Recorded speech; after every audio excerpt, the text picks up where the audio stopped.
बंगाल की धरती से एक बार फिर ऐसी खबर सामने आई है जिसने इंसानियत को शर्मसार कर दिया है। एक आदिवासी महिला की चीखें 3 दिनों तक सुनसान दीवारों में कैद रही और समाज बेखबर रहा।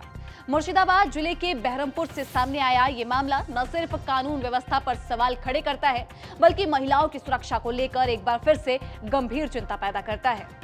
पीड़िता के अनुसार उसे रेलवे स्टेशन के पास से अगवा किया गया और एक सुनसान घर में बंद कर दिया गया, जहां लगातार 3 दिनों तक उसके साथ बेरहमी से सामूहिक दुष्कर्म किया गया। इतना ही नहीं, इस बेरहमी के दौरान उसे मानसिक और शारीरिक रूप से यातनाएं भी दी गई। उसे बेरहमी से पीटा गया और डर के साए में जीने को मजबूर किया गया।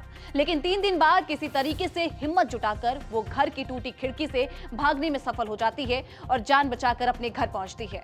अपने घर लौटते ही पीड़िता ने बिना किसी डर और संकोच के हिम्मत जुटाते हुए अपने पड़ोसियों को अपनी आप बीती सुनाई।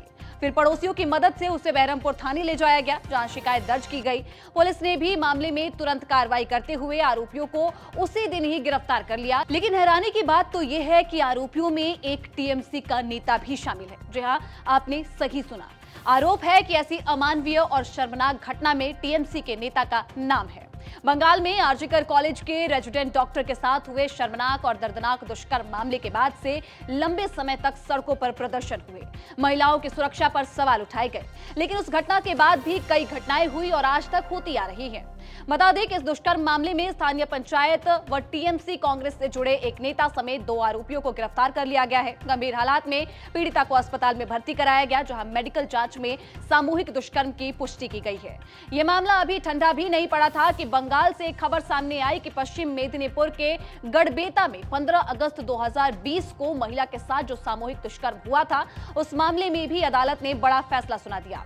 प्रथम अतिरिक्त जिला एवं सत्र न्यायालय के न्यायाधीश उदय राणा ने मामले में 3 दोषियों को आजीवन कारावास की सजा सुनाई है। इन दोषियों में पीड़िता का प्रेमी भी शामिल है, जिसने विश्वासघात की सारी हदें पार करके रख दी थी।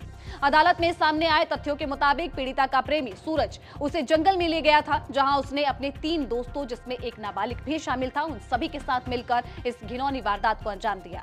इस मामले में अदालत ने 3 दोषियों पर 1-1 लाख रुपए का जुर्माना भी लगाया है और साथ ही राज्य सरकार को पीड़िता को 10 लाख रुपए का मुआवजा देने का आदेश भी दे दिया।